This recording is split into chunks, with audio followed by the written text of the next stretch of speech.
Welcome to LMU Community TV News. I'm Allison Barnett. Thanks for joining us. Let's take a look at the stories we have for you today.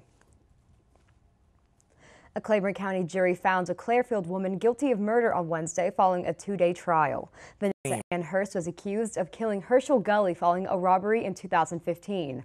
The District Attorney General's office presented evidence in the case that showed Hurst robbed Gully in a church parking lot. The evidence showed that she then went to her uncle's house and said Gully tried to rape her.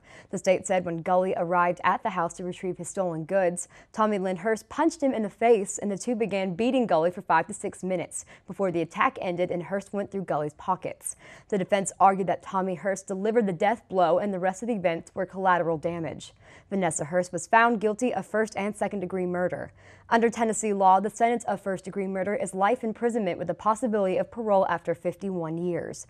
Claiborne County Criminal Court Judge Shane Sexton revoked Hurst's bail and ordered her to be held in the Claiborne County Jail for sentencing on second-degree murder. A Middlesboro firefighter facing several charges has been transferred into federal custody. WRAL reports 33-year-old Robert Christopher England was recently picked up by the U.S. Marshal Service and taken to the Laurel County Detention Center. According to an indictment warrant filed in U.S. District Court in London, Kentucky, England has been charged federally with 3 counts of receiving child pornography. England is also facing other charges locally. On August 1st, he was arrested after being accused of indecent exposure at Walmart in Middlesboro. England was arrested in April regarding his alleged involvement in missing funds from the Middlesboro Youth Football League. In the complaint, he is accused of unlawfully taking money belonging to the organization during his time as president of the league. The Lee County Sheriff's Department arrested 35 individuals Thursday. A press release from Lee County Commonwealth's Attorney H. Fuller Cridland states a total of 54 counts of drug and weapons-related offenses were issued, with the majority related to the distribution and possession of methamphetamine. In a statement to the press, Sheriff Gary Parsons said, "Meth has had a devastating impact on our community in recent years. It is our #1 priority right now. We want as many dealers off the street as possible." Cridland commended all the officers and investigators who worked with his office in recent weeks to present the cases to the grand jury. Claiborne County's oldest standing structure could be receiving a makeover in the future. The Claiborne County Economic and Community Development Board, in conjunction with the Claiborne Chamber of Commerce, are attempting to raise funds to move forward with the restoration project for the Graham Kevitt home.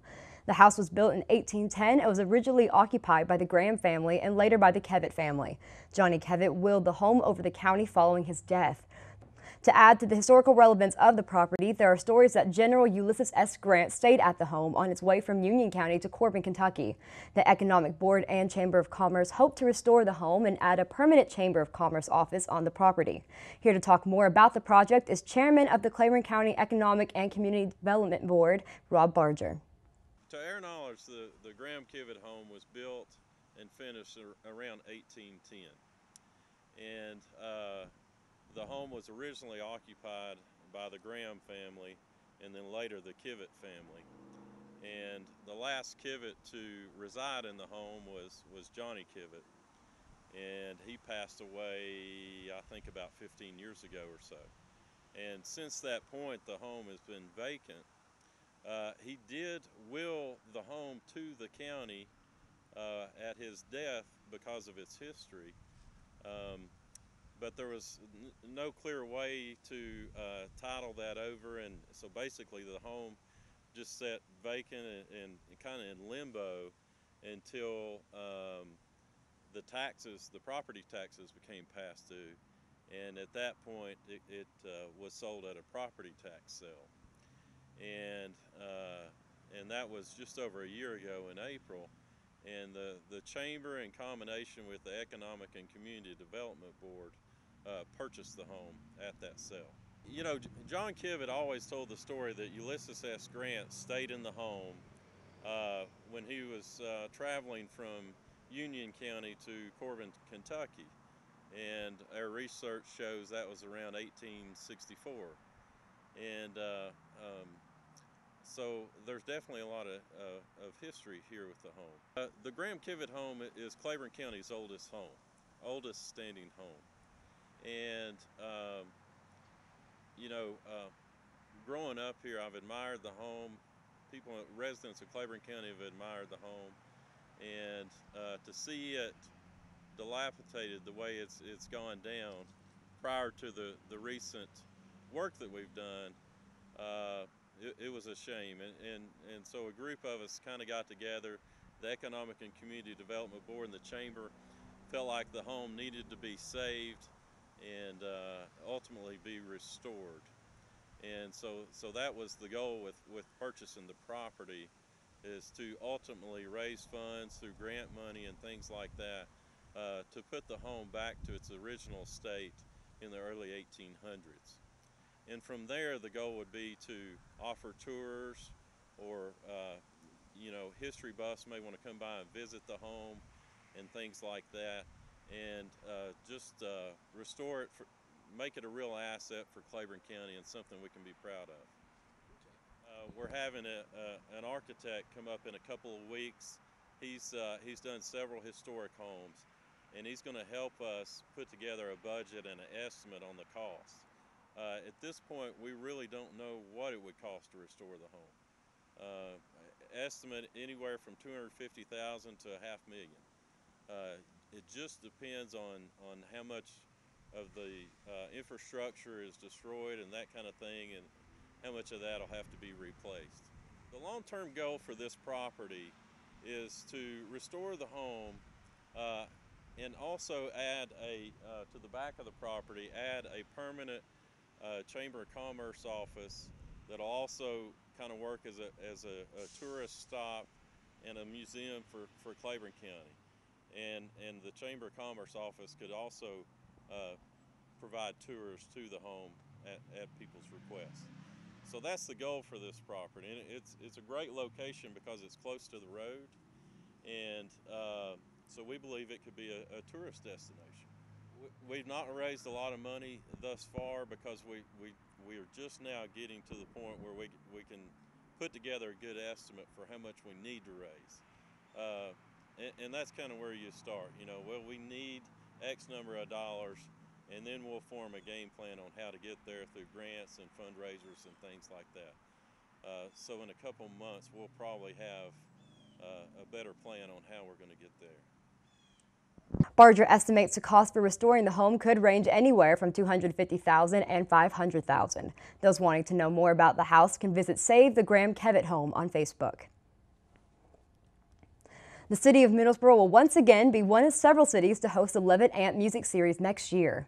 The organization announced earlier this week that Middlesboro was one of 3 cities to receive multi-year funding to present the Levitt Amp Music Series.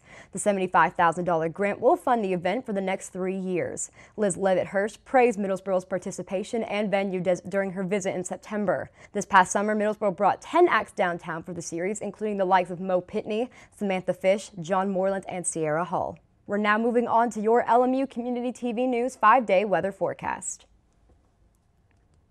Saturday morning will start off with some clear skies and a high of 35. As the day progresses, some sun rays will pop through, increasing high to 54. Looking at your 3-day planner, Sunday will be mostly sunny with a high of 62. Monday would be partly cloudy with a high of 67 and a 20% chance of rain. Moving to your 5-day, Tuesday will have a 90% chance of AM thunderstorms and the high will be 67. Wednesday will be sunny with a high of 57. Now, it's a quick recap of your 5-day forecast, but stay with us. It's coming up after the break. Brandon Burke will be bringing you your sports report right here on LMU Community TV News. Hi, I'm Dr. Shields, and I'm a physician and the medical director at LMU Medical Clinics. This is a brief announcement about keeping LMU and you healthy during the upcoming flu season. Influenza, or flu for short, is a virus that causes fever, body aches, and upper respiratory symptoms like cough, runny nose, and sore throat. It is transmitted through the air and can even be spread on objects touched by someone who has the flu. The virus spreads easily from person to person and is most active from October through March. There are 3 things you can do to prevent becoming ill with the flu. First, get vaccinated. The most effective way of preventing the flu is to get the flu vaccine every year. The vaccine does not give you the flu or make you sick. The vaccine may not be 100% effective, however, it does offer significant protection and lessen the symptoms should you get the flu. The CDC recommends everyone 6 months and older be vaccinated before the flu season begins. Number 2, wash your hands. Stop the spread of germs and protect yourself with frequent hand washing with soap or alcohol-based hand sanitizer. And third, if you are sick, stay home. Should you become ill with flu-like symptoms of fever, sore throat, cough, limit your contact with others. Schedule an appointment as soon as possible with LMU Medical Clinic or your healthcare provider. There are antivirals that may be indicated if started within 48 hours of symptoms. Stay home until you are fever-free for 24 hours without over-the-counter medications like Motrin or Tylenol. I'm Dr. Shields, and this has been a brief announcement about keeping LMU and you healthy during the upcoming flu season. What do we know about learning? It takes place beyond the pages of a book. We learn by exploring, by trying new things, by connecting, by sharing. We learn by taking chances and dreaming big. At Lincoln Memorial University, learning is beyond the books. It's everywhere. Guess what? I have some news for you.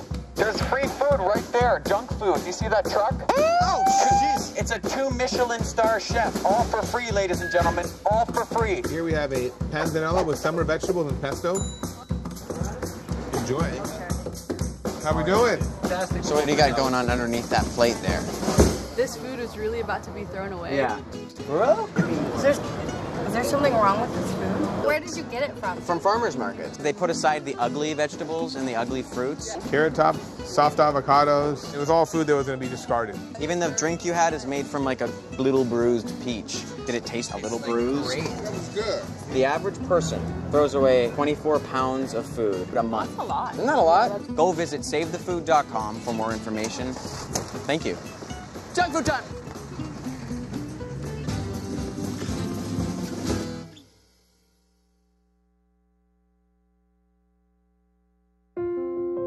I love taking care of my mom.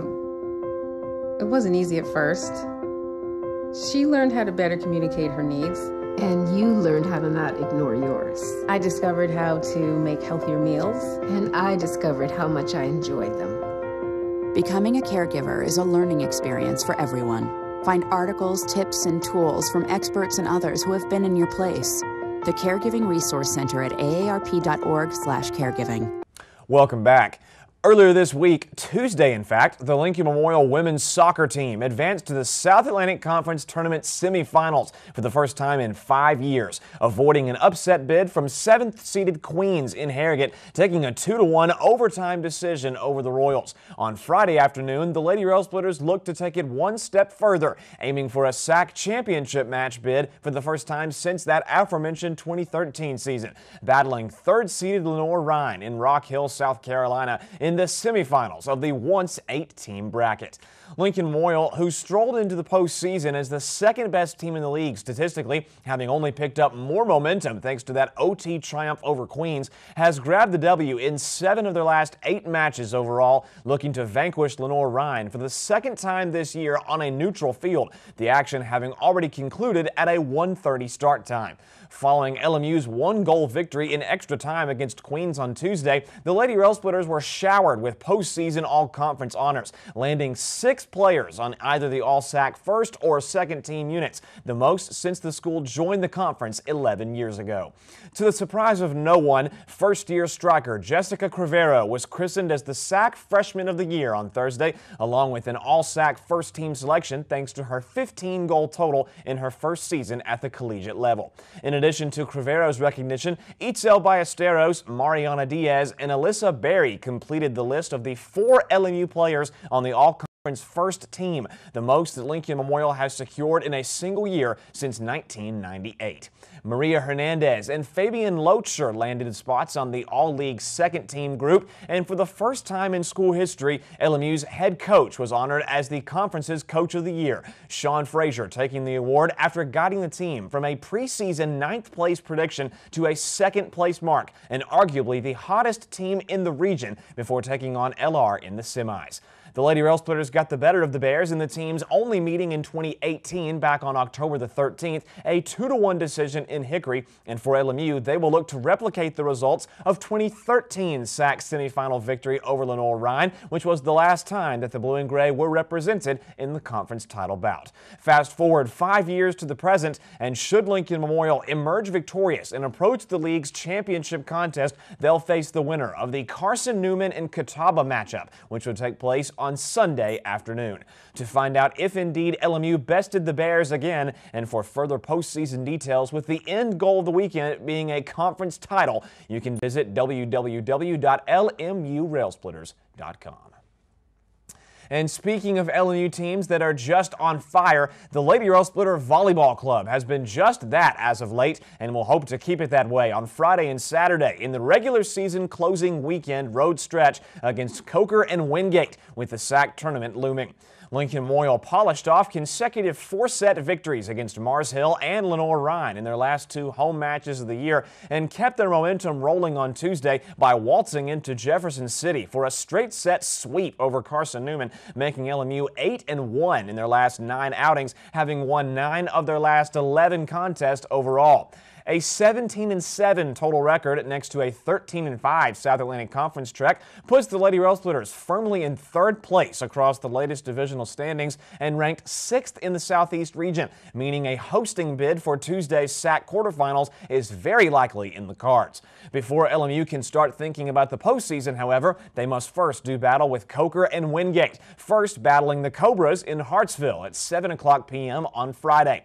Coker has begun to spiral out of control to end 2018, losing 7 of their last 9 matches in total, including back-to-back sweeps before meeting LMU, and the series history reads heavily in the favor of Lincoln Memorial at 10-1, including a 3-0 W in Harrogate back on October the 5th.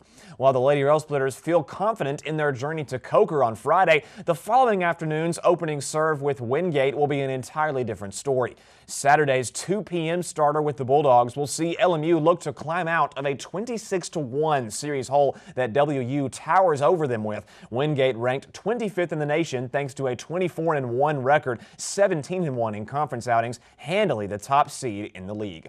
With one more expected home match early next week for the opening round of the SAC tourney, Lincoln Memorial hits the road twice more this weekend to put a bow on the regular season with loads of unfinished business. And after a long off-season wait, it's that time again. In the NCAA Division II hoops world, both the LMU women's and men's basketball programs beginning another season, both unofficially starting the year off in exhibition play, both facing highly regarded teams from Division I Southeastern Conference on the road.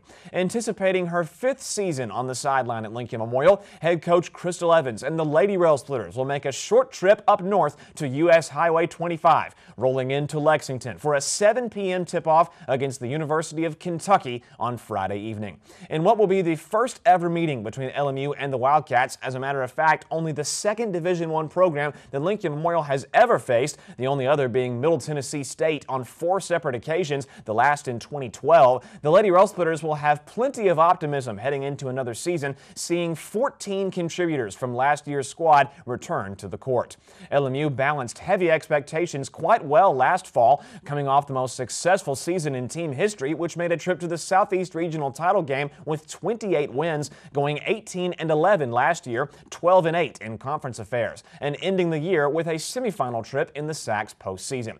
A plethora of 2017 through 18 success will be coming back for another go-around, namely the senior sister duo of Rachel and Emily Griffith, reigning conference freshman of the year Quay Hines, and sophomore Cameron DeBose. With plenty of unanswered questions, as is always the case before any season gets underway, the Lady Rail Splitters have been placed as the 10th best team in the Southeast region by D2 SIDA, predicted to finish 5th when all is said and done in conference play, and with an exhibition tune-up with one of the more storied programs in the SEC on deck for Friday evening, you can listen in to live radio analysis of the action through play-by-play coverage on 7:40 a.m. WCXZ before the official season begins the weekend after in St. Augustine, Florida, then for the Southeast region crossover. And while the Lady Rail Splitters face a mountainous task in the form of Kentucky on Friday evening, 1 hour after that game tips off, the third nationally ranked LMU men's basketball team begins their lone exhibition contest, traveling to Auburn, Alabama at 8 p.m. to take on the Tigers. No stranger to Division I competition, in fact, scaring some larger schools over the years, the Rail Splitters face off against AP 11th ranked Auburn 1 year after taking Butler to the limit in Indianapolis in 2017, falling in that contest by a slim 7 points. LMU also gave Florida State a run for their money in an 8-point defeat in 2012, nearly upsetting Tennessee the year prior in an 11-point loss in Knoxville. Friday will not be the first time that AU head coach Bruce Pearl has locked heads with Lincoln Memorial. The first and only time came in 2009 while still at UT, a lopsided 97-58 Volunteer win almost a decade ago, and approaching Josh Schertz's 11th season as the head man for the Splitters, it will certainly be a wild ride this season for the blue and gray. Last year was one of LMU's most accomplished, and that's saying something based on Schertz's 266-win resume in Harrogate, going 32-2 a year ago, including a 20-0 South Atlantic Conference record, only the second time in history that has occurred, winning the league's regular season title for the 6th straight time, hoisting the SAC tournament trophy as well, and reaching the Sweet 16 of the NCAA tourney for the 3rd consecutive time. The bad news for Lincoln Memorial is that they've since lost 4 starters and 6 of their top 8 contributors from that team due to graduation and professional ventures, highlighted this year by the only returning starter, redshirt junior point guard Cornelius Taylor, a preseason All-SAC first-team member and Division II All-American. Despite 14 of the 21 players listed on LMU's roster yet to make an appearance in-game, the Rail Splitters have been ranked 3rd in the country at the D2 level, predicted to win the conference for what would be the 7th time in a row, taking on the Tigers before the official start of the season the next weekend, heading to Aiken, South Carolina for the SAC versus Peach Belt Conference Challenge. As the dawn of another basketball season begins, you can listen to live coverage of the Auburn exhibition on 91.3 FM WLMU, or you can check out LMURailSplitters.com, the best destination for everything Lincoln Memorial athletics related in this very busy fall schedule. And with another Saturday on the way, that can only mean more NCAA football. All set for Week 10 matchups around the country as the first CFP rankings were unveiled on Tuesday, setting the stage for the postseason, which is not so distant anymore.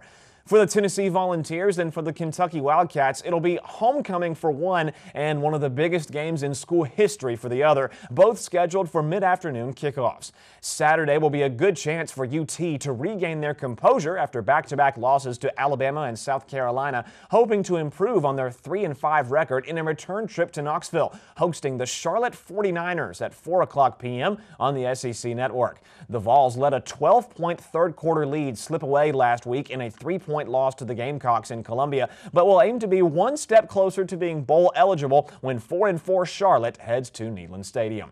Kicking off about 30 minutes before Tennessee's homecoming, however, slated for a 3:30 start time on CBS, is perhaps the hottest ticket to ever hit Kroger Field, AP 11th ranked Kentucky facing off against number 6 Georgia in a battle that could determine the SEC East champion.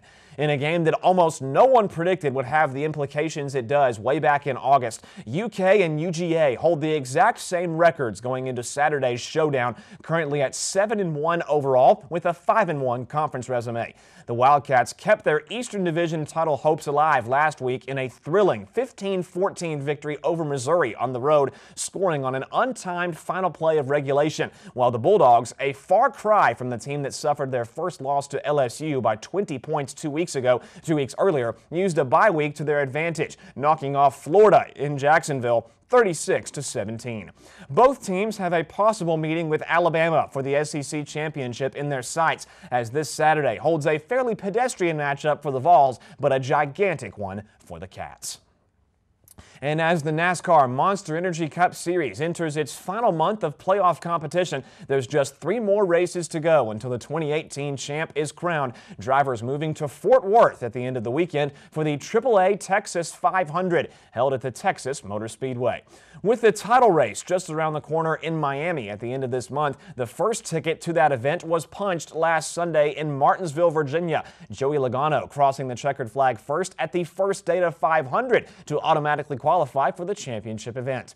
Only the top 8 drivers in the latest Chase standings are eligible to compete in Miami on the 28th. The Cup rankings reading as follows behind the new number 1, Logano. Kyle Busch, Martin Truex Jr., Kevin Harvick, and Kurt Busch stand as the bottom the bottom 4 of the top 5, while Chase Elliott, Clint Boyer, and Eric Almirola hang on the edge of the list approaching this Sunday's green flag at Texas.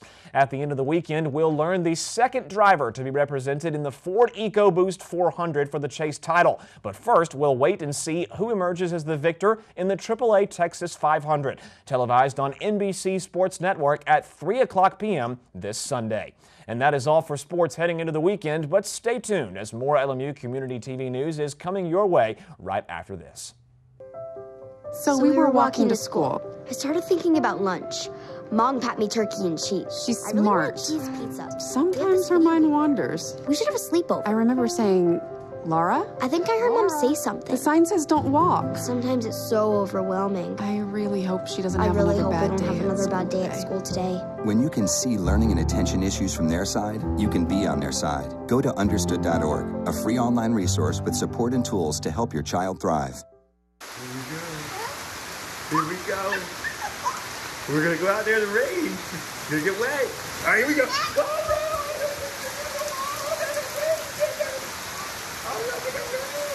Okay, quick.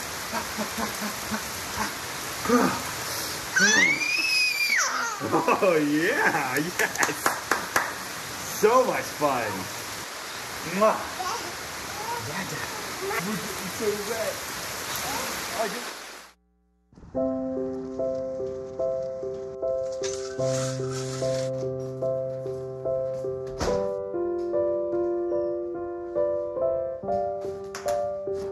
I like to eat apples and bananas.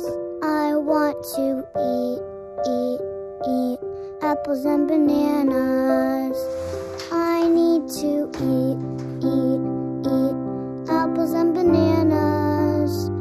Why can't I eat apples and bananas?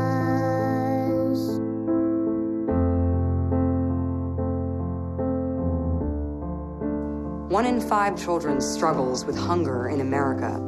Support the Feeding America nationwide network of food banks to help provide meals to those in need. Join us at feedingamerica.org.